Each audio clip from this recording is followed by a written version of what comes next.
না ফেরার দেশে পাড়ি দিলেন বাবরি মসজিদ নিয়ে দীর্ঘদিন আইনি লড়াইয়ের মধ্য দিয়ে বাবরি মসজিদকে আজান এবং নামাজ পড়বেন মুসল্লিরা সেই লড়াইয়ে জারি রেখেছিলেন দীর্ঘদিন আইনজীবী ও পার্সোনাল ল বোর্ডের সদস্য জাফর ইয়াব জিলানী। না ফেরার দেশে পাড়ি দিলেন জিলানী। 1986 সাল থেকে বাবরি মসজিদ সংক্রান্ত বিষয়ে সক্রিয় ছিলেন। যখন মসজিদের তালা খোলা হয়েছিল সে সময় তিনি বাবরি মসজিদ অ্যাকশন কমিটির আহ্বায়ক নিযুক্ত হন। তিনি বাবরি মসজিদ ধ্বংসের ইস্যুতে মুসলিম সম্প্রদায়কে জাগিয়ে তুলতে গুরুত্বপূর্ণ ভূমিকা পালন করেছিলেন। সেই সঙ্গে জিলানীর একটি জীবন ছিল সম্পূর্ণভাবে বাবরি মসজিদের জন্য নিয়োজিত। তিনি মসজিদ সম্পর্কে মুসলিম সম্প্রদায়ের মতামতকেও একত্রিত করেছিলেন। আলিগড় মুসলিম বিশ্ববিদ্যালয়ের ছাত্রদের ক্ষেত্রেও জিলানীর অনেক অবদান ছিল। প্রবীণ আইনজীবী যিনি বাবরি মসজিদ মামলার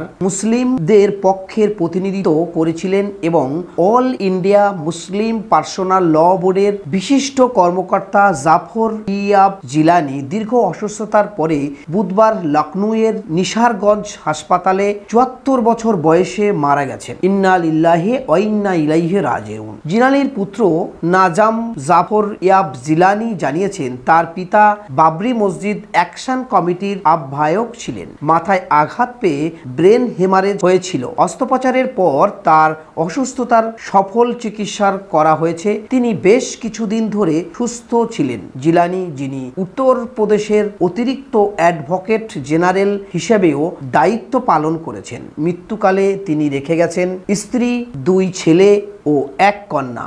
মিডিয়া রিপোর্ট জিলানীর ছেলে নাজাম জাফর ইয়াব জিলানী উদ্বুক্ত করে বলা হয়েছে যে তার বাবা সকাল 11:50 স্থানীয় একটি হাসপাতালে শেষ নিঃশ্বাস ত্যাগ করেন। বুধবার সন্ধ্যায় লখনউয়ের আইশবাগ কবরস্থানে দাফন সম্পন্ন হয়। অল ইন্ডিয়া মুসলিম পার্সোনাল ল বোর্ডের মুখপাত্র কাসিম রসুল ইলিয়াস বলেন, জিলানীর মৃত্যু শুধুমাত্র মুসলিম পার্সোনাল ল বোর্ডের জন্য নয়, সমগ্র মুসলিম সম্প্রদায়ের জন্য একটি বড় ক্ষতি। ইলিয়াস বলেন, তিনি বোর্ডের একজন বড় নেতা ছিলেন এবং বিশেষ করে আইনি সমস্যাগুলির সাথে সম্পর্কিত বিষয়ে প্রচুর পরিমাণে তিনি মূল্যবান হিসাবেই ছিলেন। তিনি কেবল বাবরি মসজিদ সম্পর্কিত মামলাই লড়েননি, তিনি নিম্ন, উচ্চ এবং সুপ্রিম কোর্টের যুক্তি দিয়েছিলেন। তিনি বোর্ডের আইনি সেল সম্পর্কিত সমস্ত মামলার সাথে জড়িত ছিলেন।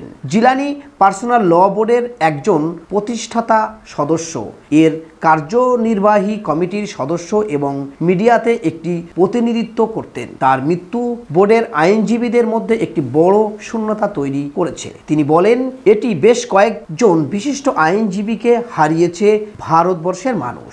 জিলানীর বহু আশা ছিল তিনি বাবরি মসজিদকে আবাদ করে সেখানে ভারতবর্ষের মানুষ নামাজ আদায় করবেন এবং আজান দেবেন। কিন্তু সুপ্রিম কোর্টের রায়, ভারতবর্ষের গণতান্ত্রিক দেশের সুপ্রিম কোর্টের রায় জিলানী সহ তার আইনজীবীরা মেনে নিতে বাধ্য হয়েছেন এবং বর্তমানে সেই বাবরি মসজিদের জায়গায় রাম মন্দির প্রতিষ্ঠা করেছে।